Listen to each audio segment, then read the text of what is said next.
The Ioniq 9 is proof that good things take a little bit of time. Now this vehicle has been dubbed the electric Palisade, the Hyundai version of the Kia EV9. But what is it really? Well, it's something in a league of its own. Now let's take a look at the front end first, and then I'm going to talk a little bit about how this vehicle is not just the Hyundai version of the EV9. First things first, the design is completely Hyundai. This is very much in line with their current design language, which gives off a retro yet futuristic feel. There's a lot of pixelated elements, and the LED light bar expanding across the front hood is very similar to what we see in the Santa Fe. We also have our lower signature Hyundai style main headlamp units, and then a lot of gloss black for the front end. What I'm really liking that Kia and Hyundai seem to be doing recently is, although they are electric vehicles, they don't have a boring or blank front face. There's still a lot of design into them, giving them almost characteristic or animated grills. We have lower active opening grille shutters as well, and they are gloss black. And something I really do like is the mix of not just everything has to be blacked out. There's also some light contrast and front parking sensors and forward camera. It's no surprise that Hyundai is packing a ton of tech and safety in its entry models. The standard option for the Ioniq 9 is already going to come with 11 safety functions. Now, what is exactly going to come to Canada, we'll of course update you later, but we're really excited. Now at first glance, these wheels may look very similar to what we see on the Palisade, but they're different. Remember you guys, I'm talking about what's different on this vehicle. They are EV alloy, so they're going to prioritize efficiency by minimizing air resistance and maximizing airflow. However, what makes them special is they're not ugly. I don't know if you guys seen some early EVs and even some ones that are still out there, but critics hate those wheels. These, I think everyone can agree, they look nice. Now for the tires, they are foam filled, so they are an acoustic tire, meaning this vehicle is going to have some pretty quiet road noise or a very quiet cabin. That's also going to be due to the fact that this vehicle has active sound monitoring or noise monitoring. So the noise, vibration, and harshness of this vehicle is amazing. They thought of everything, and if you value a quiet cabin, you'll really appreciate that function.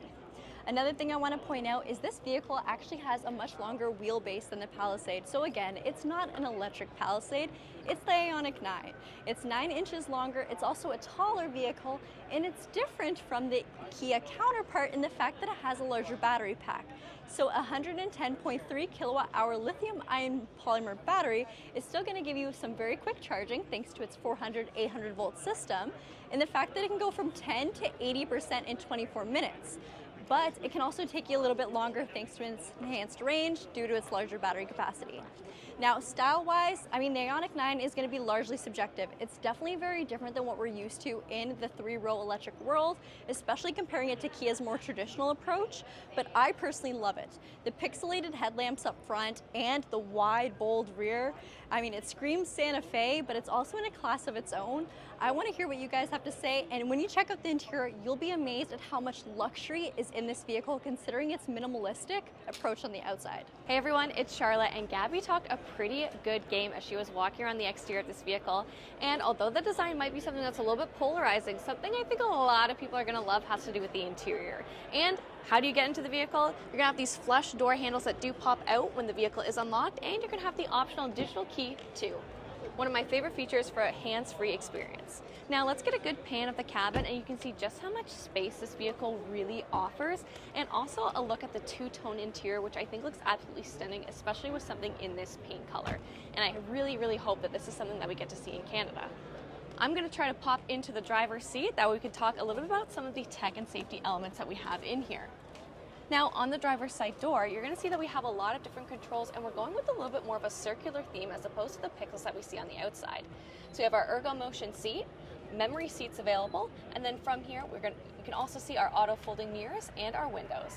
Now we'll have to see what ends up coming to Canada and on what trim, but I think it's pretty likely that we're going to see a lot of these more premium and high-end features. The seats themselves are so incredibly comfortable, and we have so many different ways that we are able to configure them, including a driver's relaxation seat, which actually is working even though the vehicle is not on. So, whoo, little moment of prayer there.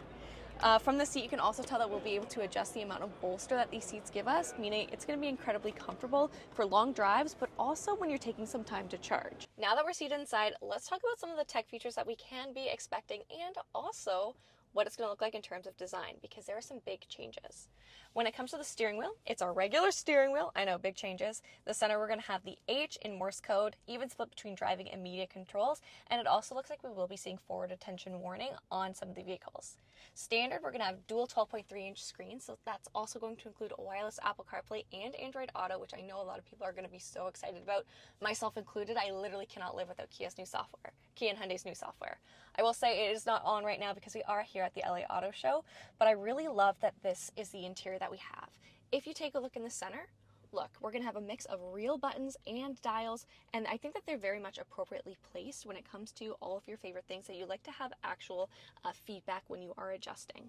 We're still going to see things like USB-Cs, 12 volts, and lots of storage opportunities, and a really large wireless phone charger on applicable models.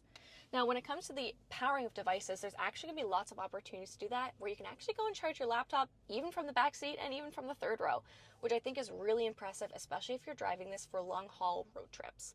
Our mirror, we can't expect to see digital rear view mirror. It's not on right now, of course, on applicable models, but when it comes to the actual design, I think that's something we should spend a couple minutes on. We have lots of light, bright accents. We even have this nice pixelated almost material that we see with calligraphy stamping on it. Looks really great. Up top, microfiber suede headliner with a huge, huge panoramic sunroof. I absolutely love that. This will also give you guys a good look at what the seats are going to look like. The front ones are mimicked by what we see in the second and third row. And then when it comes to our actual center console, wireless phone charger. Oh no, that must not be a wireless phone charger then. Guys, I got that wrong, but it's okay. We're here at the LA Auto Show, and it's a little bit stressful today. And then over here, you can see your applicable drive and terrain modes, cup holders, and our center console. But it doesn't just open this way. It's also going to be accessible to those who may be sitting in the second row and can open from both sides. But let's take a look at the second and third row. Well, if you guys need me, I think I'm probably going to be here in the second row because it is so spacious and it is so comfortable. So these two main seats, not only are you going to have the option for either a 7 or 6-seater configuration, undetermined on which trim that's going to be, but these seats are going to be heated and ventilated. They're incredibly comfortable, and you even have an adjustable footrest or knee extender. So meaning if you are charging this vehicle, you're able to find an incredibly comfortable configuration for your seat and even take a little snooze back here. I want to take another look at that second center row console. I already pointed out the fact that we have our heated and ventilated seats, but also our rear climate control. In this vehicle, you're also going to have the option to only operate the rear HVAC controls from the front, similar to what we'd see for the driver only that we've previously seen on other Kia and Hyundai electric vehicles. There's also lots of opportunities for hidden storage. I've already showed the fact that the console is accessible from here, but we even have some extra storage space down here as well, similar to what we see in Hyundai Santa Fe. There's still USB-Cs built into the back of the seat, and for some other amenities, we have tons of cup holders, we have rear sunshades, and up top, if you haven't already noticed, again, the view from this beautiful panoramic sunroof, we have rooftop mounted vents, perfect for those sitting in the back seat trying to get some airflow. Now, let's take a look at the third row. So this is going to be pretty comparable to what we've seen in the Hyundai Santa Fe. Of course, it's just going to be a bigger and more spacious version. I moved the seat back as much as possible to show you guys what the space is going to be looking like in the third row with the least amount of legroom. And I'll be honest, my knees are touching the back of the seat, but I do have a lot of arm room, and I'm very glad that this is only a second-seater row for the third row instead of trying to fit a third person in there. I think that's going to make it a more enjoyable experience for everyone involved.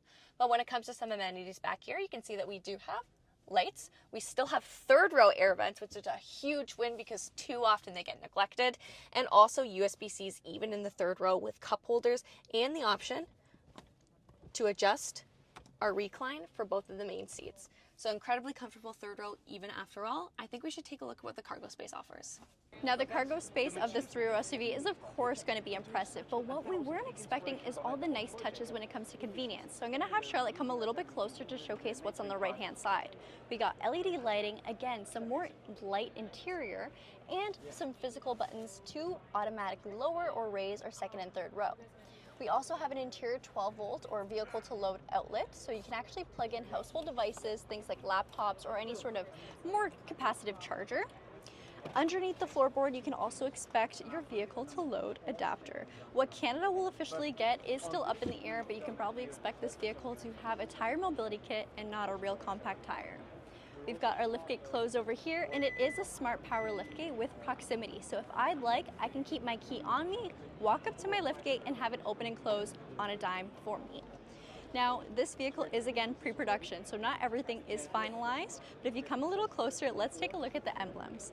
We got Ioniq 9 boldly written across the back end. It's a very polarizing design, and I love how it's stamped into the vehicle itself.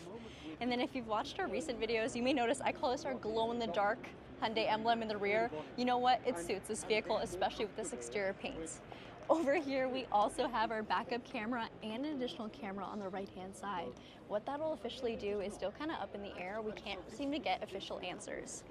There are some backup sensors or reverse sensors along the back end, or reverse lights, and probably my favorite part about this vehicle is actually going to come down to the taillight design.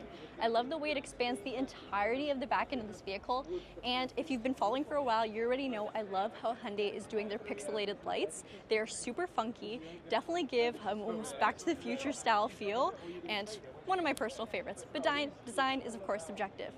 Here is something though that is definitely a game changer, and I know you guys have been asking for forever. This is Hyundai's first official EV to be outfitted with a North American charging standard adapter. Come take a look. So we'll press this open. There we go. North American charging standard, and that is of course going to bring this vehicle from 10 to 80% in 24 minutes with a properly outfitted charger. This also opens up charging for a bunch of different consumers, so there's no more range anxiety, or hopefully no more range anxiety. We're really excited to hear what you guys have to think about this vehicle, so let us know in the comments if you like it, if you don't like it, and what your thoughts are for the design. Don't forget to like, comment, and subscribe to the Kia Hyundai channel for more.